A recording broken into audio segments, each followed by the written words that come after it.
这是鸟中的 Michael Jackson， 灵魂的小滑步被他玩得炉火纯青，完全无视摩擦力。我怀疑 Michael 的滑步就是跟他学的，不仅看起来很酷，还可以用来勾引妹子。这怎么做到的，至今仍是个谜。他努力的表演着，以为自己很棍儿，但对妹子来说，他早看腻了，结果只能是跳了个寂寞。他们是交翁，光品种就超过了50种，每一种都有自己的舞蹈动作。这是金领交翁，他从清理舞池开始，等妹子来了，他就开始跳舞，从一根树枝跳到另一根树枝，反复横跳。最后就是他的标志性动作，旋转跳跃，他不停歇，完美。蓝交翁的舞蹈是最复杂的，光舞伴就3个，而且要排练好久才能在妹子面前表演。他们做出类似旋转木马的动作，有点4大才子的感觉，妹子看得眼花缭乱。慢慢的，他们凑得更近了，都舞到人脸上了。男主表演完最后一个动作，等待妹子的评判，会成功吗？他该如何决定？答案是牵手成功。御史，这就结束了？真是台上1秒钟，台下10年功啊！当然，自然界不只有繁衍生息，还有物竞天择。为了找到适应生存的环境，经常出现动物迁徙的行为。非洲的火烈鸟被一些未知信号触发，从数千公里外飞到这里。天水一色，我已经分不清这是天空还是水面。更神奇的是，这里的水面居然是彩虹色，里面含有它们食用的藻类。也是因为吃了这些藻类，它们才变成粉红色。数10万只火烈鸟在这里繁衍生息，此番景象10年难得一见。他们把巢穴建在海岸边，周围的水是如此之咸，连捕食者都不敢露面。巢上的卵是天然的咸鸟蛋，破壳的崽它举步维艰。这里是不毛之地，没有一棵树为它们遮挡阳光，连保护它们的盐水都蒸发殆尽。又在走向绝望的世界，一不小心就劈了个叉。成长中的小鸟必须要找到淡水喝，于是它们迈开步子进行一次漫长的跋涉，有一种学校跑操的既视感。这样的迁徙通常超过50公里，在此期间，有的会落伍，有的会被岩层禁锢，举步维艰。等待他们的是死亡的考验。幸运的是，哪怕过程困难重重，大部分幼鸟都能抵达有淡水的地方，开启新的生活。这一片黑压压的东西是上百万只海鸟，我以为是腾讯员工在开年会，谁知道它们居然会飞。每天早上500万只鸟儿集体飞向海洋，上演一场壮观的捕猎行动。它们都在寻找一样东西，那就是凤尾鱼。它们聚在海面上展开地毯式轰炸，入水姿势绝对比菲律宾炸鱼队强。越来越多的鸟儿加入了捕猎大军。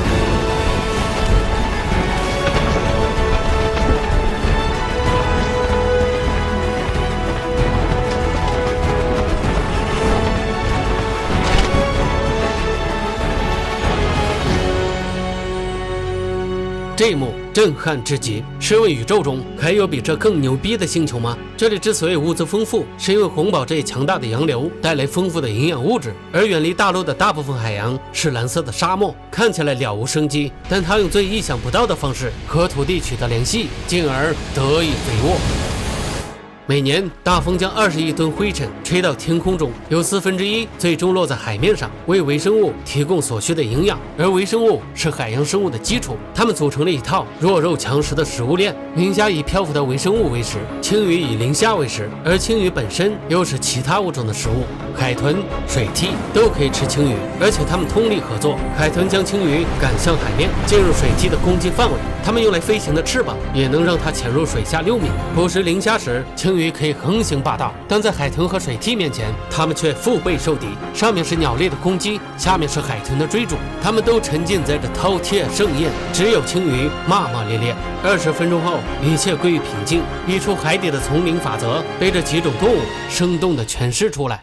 刚出生的小角马都是很单纯的，你看它开心的样子，像极了找到对象的我。旋转、跳跃，它闭着眼。玩耍可以让它腿部更强健，为以后的旅途以及逃跑做准备。毕竟这片草原到处都是捕猎者，对猎狗来说，小角马是最受欢迎的猎物。此刻它们很饿，蛰伏在草丛里，伺机而动。小角马必须得留在母亲身边才是安全的，但作为顶配版的汪星人，往往会主动出击。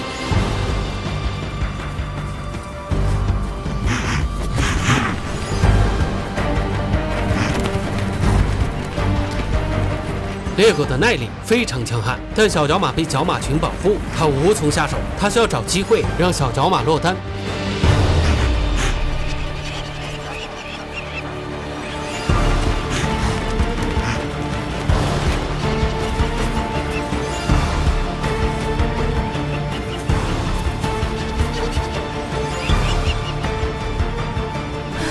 关键时刻，母亲用身体挡住了猎狗，保护着幼崽。这一举动大大鼓舞了幼崽，他拼尽全力奔跑逃命。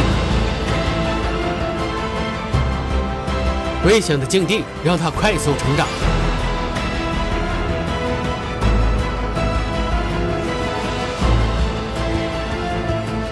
终于，他重新回到角马群，小角马安全了。